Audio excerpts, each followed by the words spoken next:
Let's do it. Not a good show, everybody. Here we go. This is a safe place to talk about hard things. Stand by. We'll count you down. Today is going to be a changing day in your life.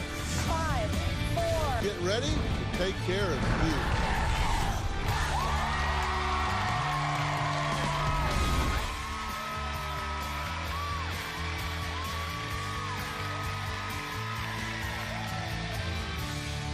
How you doing? Thank you very much. Thank you very much. Well, let me ask you some questions. Have any of you used any of these ancestry DNA tests to trace your history? Raise your hand high if the answer is yes. Okay, so quite a few of you have, okay. Anybody learn anything that really surprised you, really shocked you?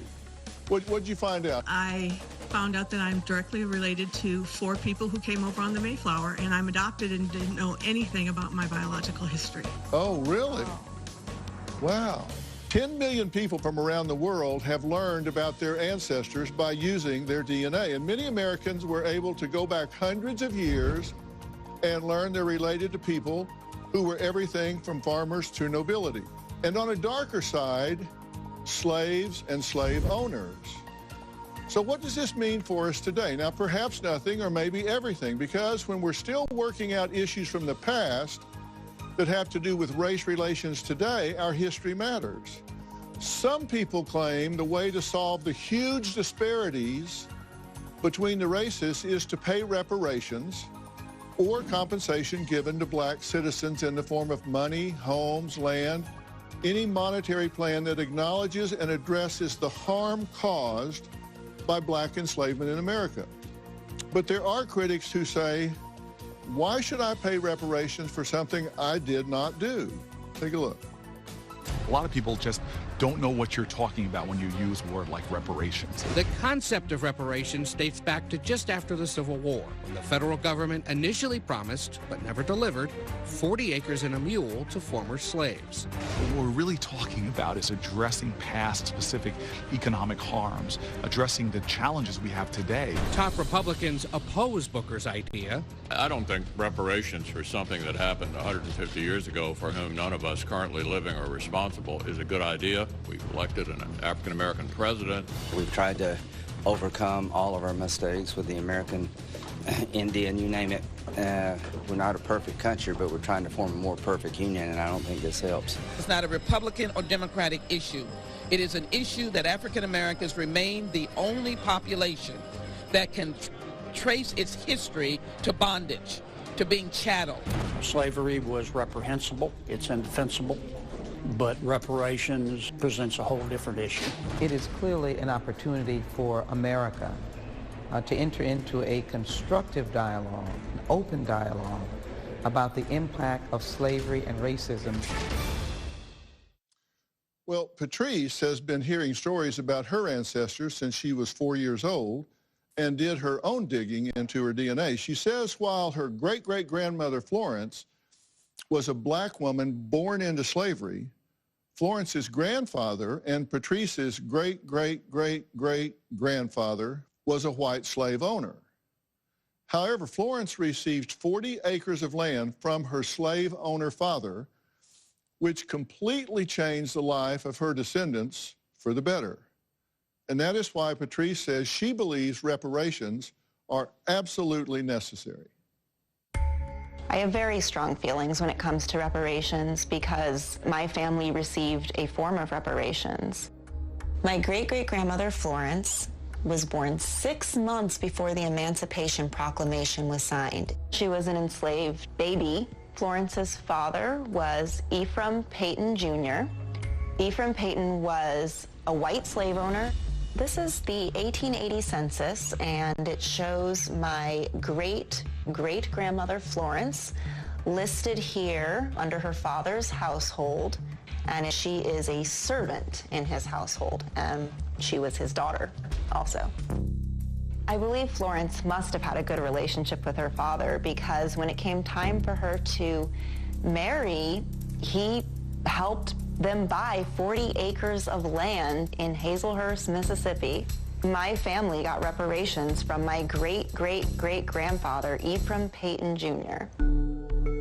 This property has been passed down and it has remained in my family for over 4 generations. With the funds that they amassed with the cotton farm, now the land is currently 116 acres. The property now has 4 houses on it. This is the house after we gutted it. These houses were built by my ancestors. The land is absolutely beautiful. It is full of trails that go through the forest. There are 2 ponds. The land that we've inherited has kept my family together through generations, which is not typical for a lot of Black American families. Without this property, my family wouldn't have had a leg to stand on. They wouldn't have been able to get an education. I'm a 4th generation college-educated Black American descendant of slavery. Because of this land, my family was able to use the funds to start businesses, buy homes. My grandmother, Dr. Geneva Handy Southall, was the first Black woman to get a PhD in piano performance. She was able to get that kind of education because we got reparations.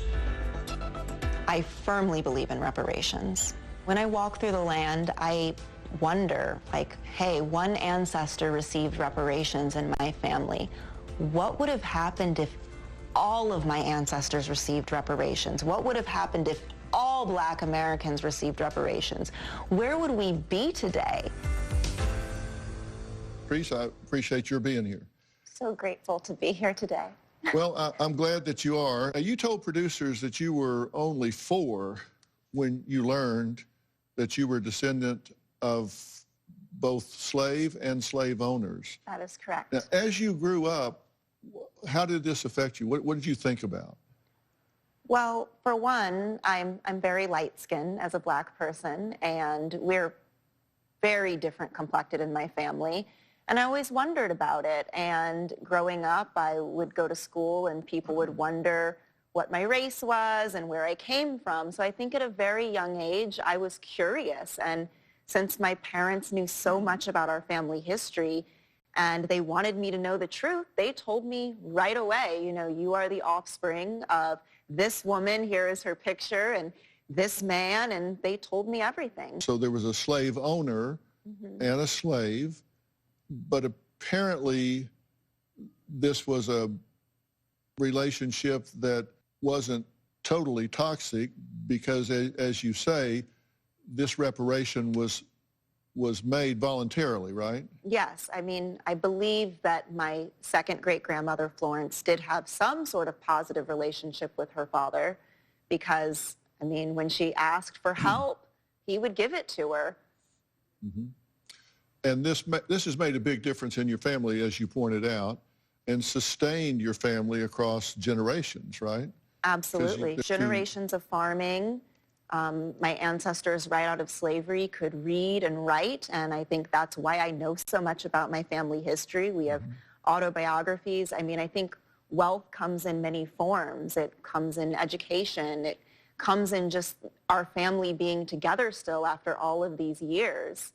It comes in knowing your history, which a lot of Black people in this country do not. Do you ever have mixed feelings about owning your land in Mississippi?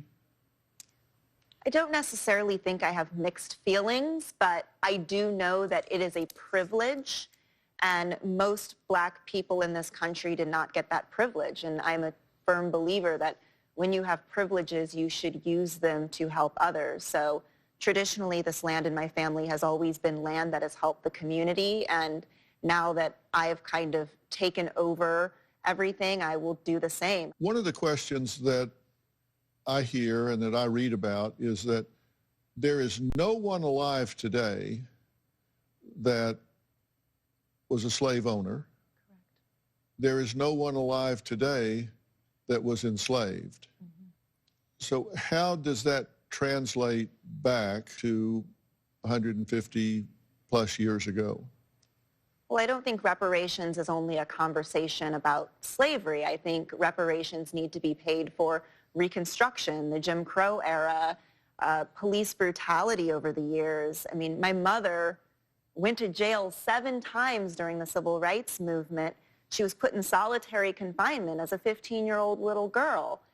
doesn't she get something for that? Because that wasn't fair. So I think, yes, we have years of reparations. It's just, that was just the start. There's more. Okay, so for you, this isn't just about slavery. No. Coming up, we'll meet a man who says even though his ancestor was an abolitionist who fought against slavery, he does not believe black Americans should be paid reparations. Find out why next.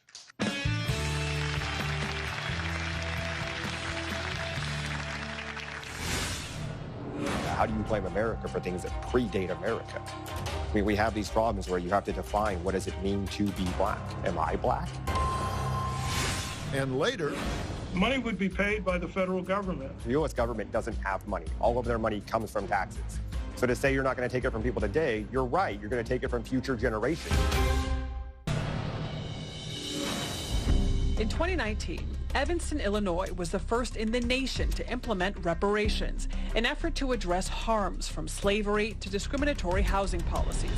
The money can only go toward mortgages or repairing homes in an effort to increase minority property value.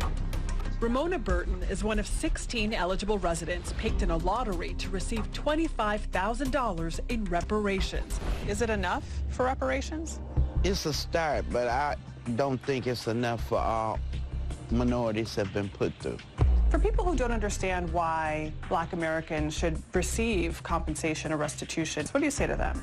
The United States has harmed the black community for 403 years, eras of terror and harms, and so repair is necessary.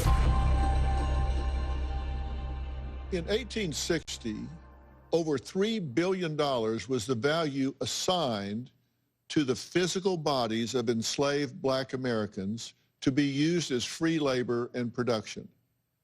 That's billion with a B. Now, some of today's guests say the United States has yet to compensate descendants of enslaved black Americans for the loss of income that has caused racial wealth disparity for generations. Now, my next guest says black Americans should not be awarded reparations because the issue is fraught with complications and questions.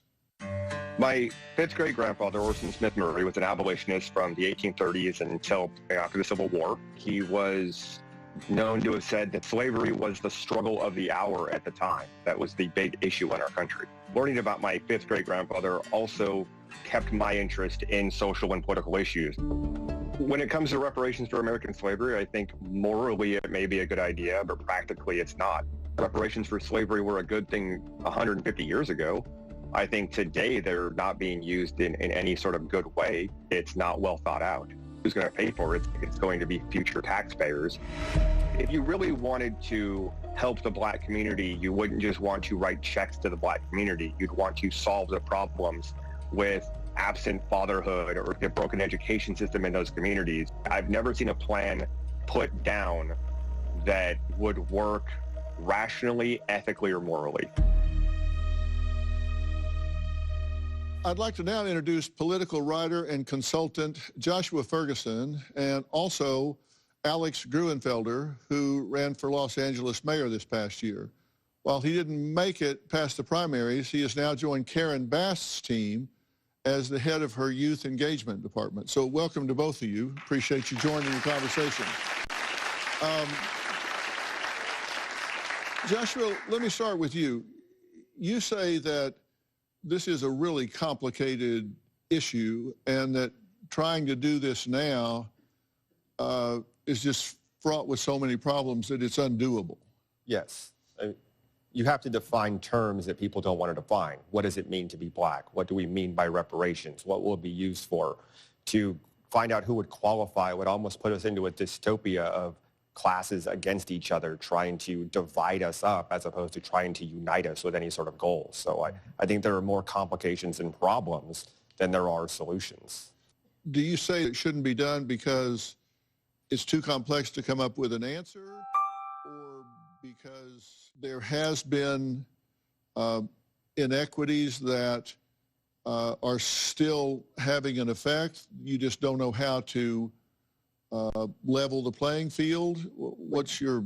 You can't level playing fields. That never works in human history. The big problem is that when you look at a situation that's as long as it is, I mean, as people talk about it, they talk about the United States' history with slavery. There was slavery in what is now the United States longer than we've been a country.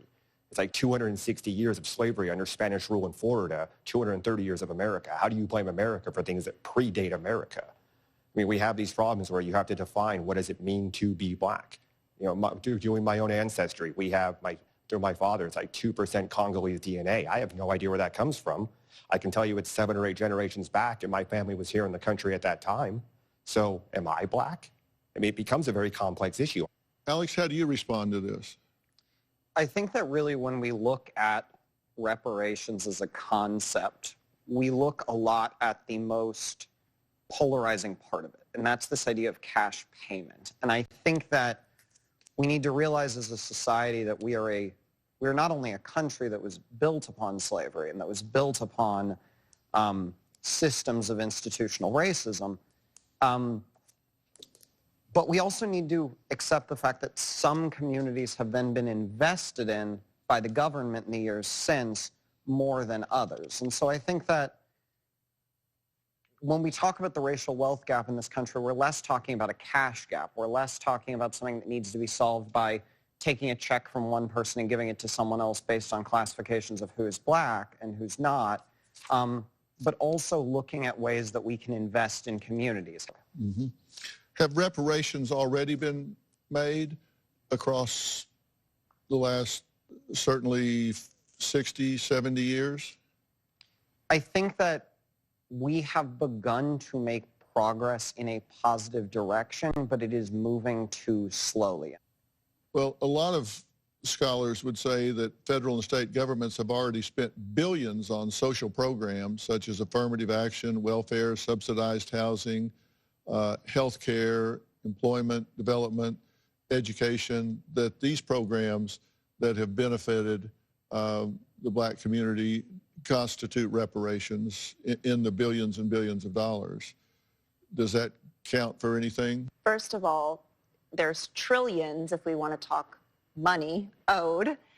And no, I don't think it has worked so far, and I think that's why we do need to have a conversation about it today. We're going to hear why a woman says being a mother of 2 black sons makes her feel a certain way about reparations. We'll be right back.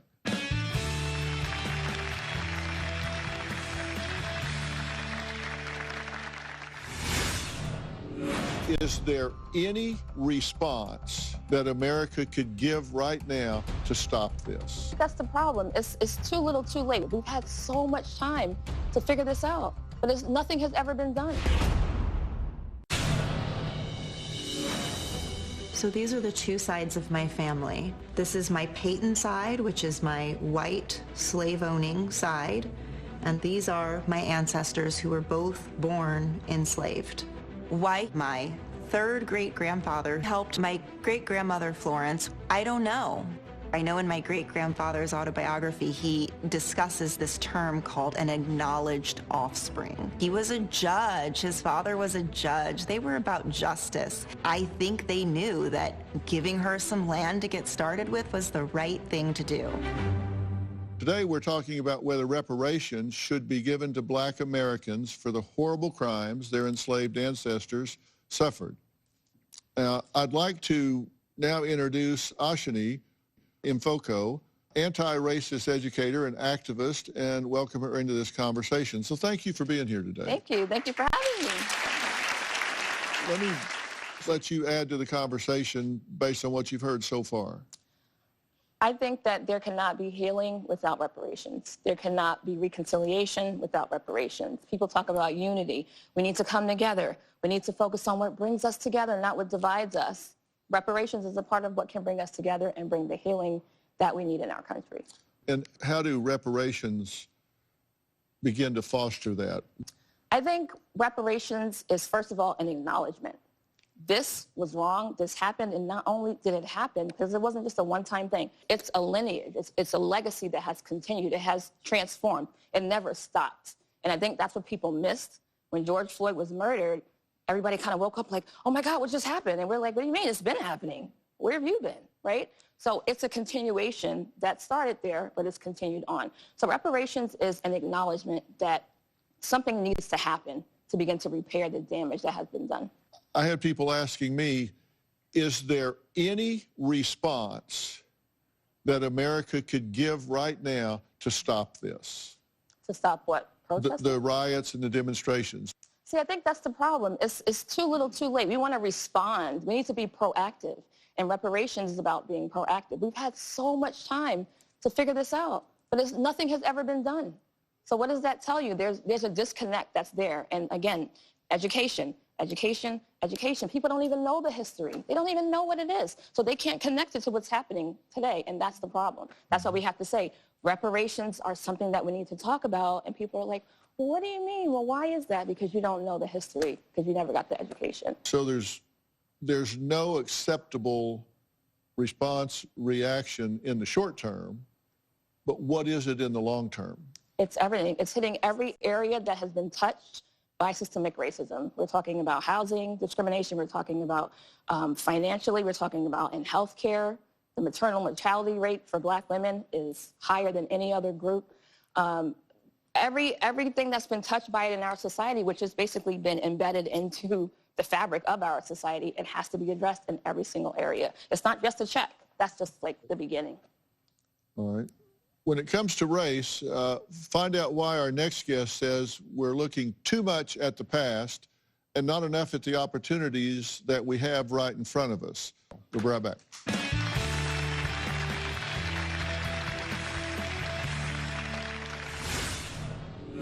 If we continue to sit back and say all of the challenges that we face, that somehow the control of that is in the hands of white America, this sets up a terrible situation for this nation. When it comes to reparations, you have to deep dive and get into the details and what actually matters, as opposed to broad stroking it for social points. Politicians often use issues like race to divide people, setting up the ideas like with reparations that Black people are the victims and white people are the villains. You're absolutely labeled a racist if you disagree with certain issues such as reparations. I'd like to introduce civil rights activist Bob Woodson. He is the author of Red, White, and Black, Rescuing American History from Revisionists and Race Hustlers, and also Lessons from the Least of These. Bob, thank you so much for being here. Pleased to be here. You say you don't support reparations. Why not? Not everybody suffered equally. I mean, when you go into slavery, it's much more complex than all white people were the oppressors and Black people were the victims. If you dissect it, you will find there were about 3,700 free Blacks who owned 12,000 slaves, Black slaves. The question is, do the descendants of those free Blacks who owned Black slaves, do they pay? Blacks really benefited more the first 100 years after slavery than we have in the last 50 years. I was born in 1937 during the Depression. Everyone in my small, low-income Black community, 98% of the households had a man and a woman raising children. Elderly people could walk safely in that community without fear of being assaulted by their grandchildren. Never heard a gunfire during that time. Never heard of a child being shot to death in the crib. But there are 50 children today who have been shot and killed in our cities. If you're talking about remedies, we've got to look beyond saying that every solution has to have a winner and a loser, that Blacks can only benefit if whites lose. We have to be defined more than just victims of oppression. When whites were at their worst, Blacks were at their best. When we were denied access to hotels, we built our own. We have to communicate to our people the history of how they achieved in the face of oppression. But if we continue to sit back and say all of the challenges that we face in out-of-wedlock births of violence, that somehow the control of that is in the hands of white America, and therefore until white people change, there's nothing that we can do. This sets up a terrible situation for this nation. The big crisis facing America is not racial. It is a moral and spiritual freefall that is consuming our children. The highest death rate among Black families is homicide. among Silicon Valley, the highest level of suicide, 6 times the national average. In Appalachia, there are prescription drugs. And so if we are to address this crisis that is causing our children to lack a sense of personal responsibility or value for their own life, they will take their own life or take someone else's. So in order to address that, we must come together and look beyond race and realize America is drowning because it's in a moral and spiritual freefall. None of us should be defined by the worst of what we were in the past, but we should be defined by what we want to become in the future, and that people are motivated to change when you give them a vision of victories that are possible, not constantly reminding them of injuries to be avoided. I think it's not either or, I think it's and. I think we can do both. We cannot ignore the reality of systemic racism and how it's affected the Black community. You can't just be like, we need to just focus on our own issues. The violence is happening in the Black community, it's the Black people's fault, and we need to focus on that. Actually, it's a lot of things. So we can't just separate them and be like, just focus on yourselves, don't worry about racism. It's finding us. It finds us wherever we go. It's not our fault, right? So what you're saying is we need to focus our issues on ourselves and not wait for this. No, we can do both. We can get reparations and we can work on issues within our community as we have always been doing. But we need to start removing the barriers that are there that shouldn't be there. It shouldn't even be there in the first place. Let me just say the problem with generalizing about any group and then trying to apply remedies to that group, it always benefits those at the top. Just like in the middle of the Me Too movement. Oh, women. You cannot generalize about blacks, women, or anybody. And if you do, let's just take women. So what is it? Harvey Weinstein and Bill Cosby get arrested. Right in the middle of the Me Too movement, there was a 2-hour documentary about women being raped in our prisons.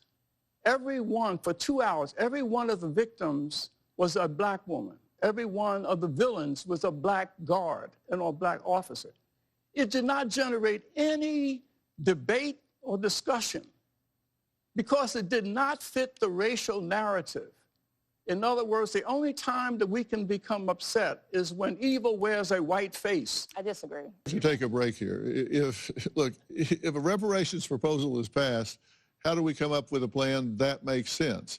We're going to hear from someone who has a real proposal and says it just might happen. We'll hear about it and add that to the dialogue when we come back.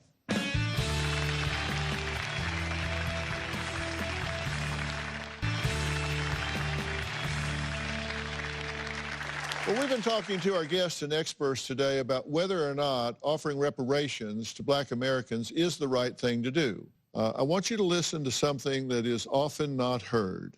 Interviews with former enslaved Black Americans that are stored at the Library of Congress. These interviews were conducted as far back as the early 1930s, so the quality's a bit scratchy, so listen closely. What is your full name? Charlie Smith. I was raised in that, was born in Africa and come from the United States and brought me from Africa. I was a child, a boy. I'd been cooked, put you up on a block and say to you, Big Joe. My grandfather belonged to Thomas Jefferson. Boys lived quite different from the way they live now. We wore dresses like a woman until I was, I believe, 10, 12, 13 years old. I didn't wear no pants because they didn't make boys' pants. Boys wore dresses. Because if we didn't do, he was at liberty to whip us. Yes, they whipped me too. You remember Abraham Lincoln? President? Everybody thought Abraham was the best president in the world. Did you leave the plantation that day after they told you to go free? Sadly, Martha promised to give thee $40 a month in fed. The boys said they ain't want it. They rather go free, you know. Please welcome the Samuel Dubois Professor of Public Policy and Economics at Duke University, Professor William Darity, the author of From Here to Equality, Reparations for Black Americans in the 21st Century. Professor, thank you so much for taking the time to talk to us. Thank you. Thank you. Thank you. You know, there are many thoughts, Professor, on reparations and how they should be handled. So what are the high points of your proposed plan? The first condition is that reparations should be paid to Black Americans whose ancestors were enslaved in the United States. The second is how much should be paid, and the amount should be dictated by the disparity in wealth between Black and white Americans, which at the current moment amounts to in excess of $840,000 per household. What is the range that you would propose to pay?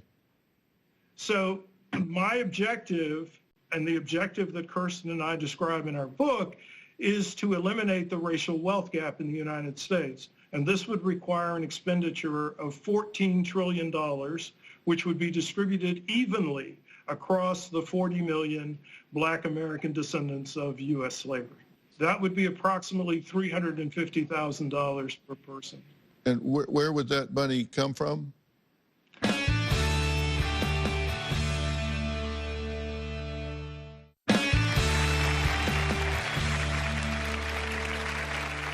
Where would that money come from? The money would be paid by the federal government, and it would be paid by the federal government in the same way in which the federal government has met the expenses that were paid out for the purposes of trying to deal with the Great Recession, and also most recently with the economic downturn associated with the Great Pandemic. First of all, the U.S. government doesn't have money. All of their money comes from taxes. So to say you're not going to take it from people today, you're right. You're going to take it from future generations. That's what's going to happen. I cannot think of any group of people who have been made wealthy by just transferring money to them. There has never been a point in United States history where Black and white incomes were equivalent. But I'm not talking about income anyway. I'm talking about the wealth disparity. Right. There is a substantial history of the United States government providing financial assets to white citizens when it did not provide similar assets to Black citizens. Let's go back to the period in which there was a promise made of 40-acre land grants to Black Americans.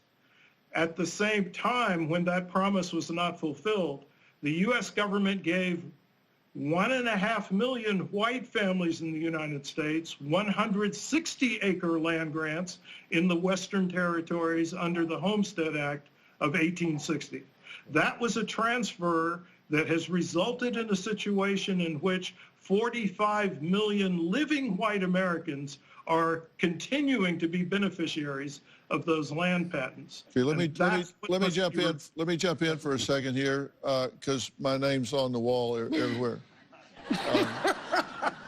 You're given a history lesson which is indisputable, Professor.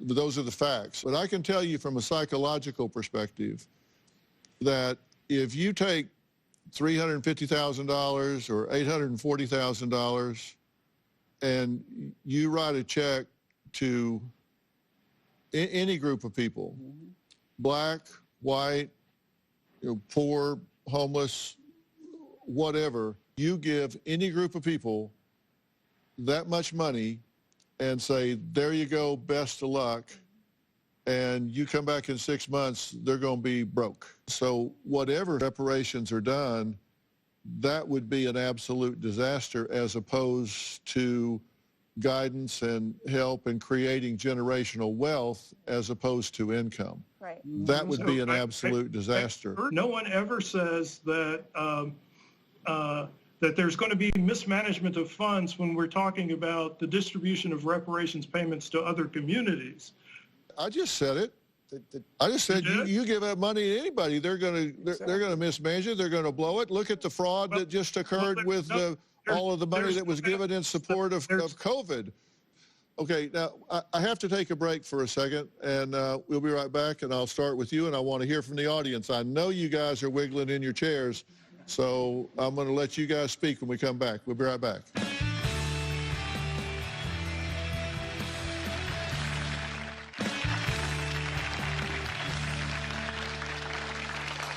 Well, we're back, and we're talking about whether reparations make sense or whether they don't. Who's got a comment? Yes, over here. I think today I've heard some very disheartening and dangerous statements. I think we have to be careful in what traumas happen to our family, not to let them affect our worldview, right? Because my brother-in-law was killed by the police, which was founded to help capture enslaved people or newly freed people. So we have to make sure we have all the facts on what's going on. Or to say that we don't still feel the effects of what happened 150 years ago. I don't know Patrice, but I know my great-grandmother was a slave, and I know that the reason I feel a sort of way when I get pulled over is because of what happened to the newly freed people. And I know that reparations is equal to accountability, which our country fails to do, right? Right now, we're talking about modern-day book burning by whitewashing history. We don't want to teach people that look like me what really happened to our ancestors. And I think that's equally dangerous. And I think that it's incumbent upon all of us to know what America came from, right? There's a reason we don't do the third stanza of the Star-Spangled Banner, because it references something we don't want to take accountability from, where reparations starts that conversation. Maybe it's not a payment, maybe it's education, maybe it's taxes, but first on, it's owning our history, which we don't want to do. Yeah. Okay, who else has a comment? Over here? If it's about discrimination as well, where do other races fall into all this, such as the Hispanic community or the Asian community? Do they get, monetary value as well? Or is it more focused on just, one community? So anytime we talk about Black Americans and reparations or what's happening today and how it connects to chattel slavery, everybody suddenly wants to talk about everything else. Let's talk about classism. And there is an intersection between classism and sexism. But we're not talking about that right now. Now you want to say, well, what about everybody else? This is what happens. This is why nothing has been done all this time, because we can't stay focused on one issue at a time. We're talking about something very specific that we want to address that has not been addressed, so we need to face that first. Once we do that, or while that's happening, we can be addressing other things too. But we can't keep gaslighting and being like, well, people who are poor, they're dealing with issues too. People who are from the Asian community are dealing with issues too. No one said that they weren't. But we're trying to deal with one issue and get solutions for that first, because it should have happened a long time ago and it still hasn't happened. So it's time to pay up. I agree. It has to start somewhere. We're not even starting. But it has to start somewhere. Okay. I said at the beginning we weren't going to solve this, but hopefully we were going to have a serious and thoughtful conversation. I really appreciate all of y'all doing that. That's what we need. We need more conversation, not less. We need to be able to talk about these things and hear each other and not jump up and say, you said something wrong, I'm going to cancel you, I'm going to get all over you. No, instead, we had an intelligent conversation, and we kept the conversation going, and I hope we can have some more conversation, because this is important. It matters. For more information about today's episode, or if you'd like to share your story, log on to drphil.com. If you want to add your voice to the conversation, you can find me on Twitter, Instagram, or Facebook. I know you're going to have things you want to say. And really, try to be thoughtful and make some constructive thoughts. You never know how it can find its way into a solution. We're not trying to win an argument. We're trying to solve a problem. Don't forget to follow us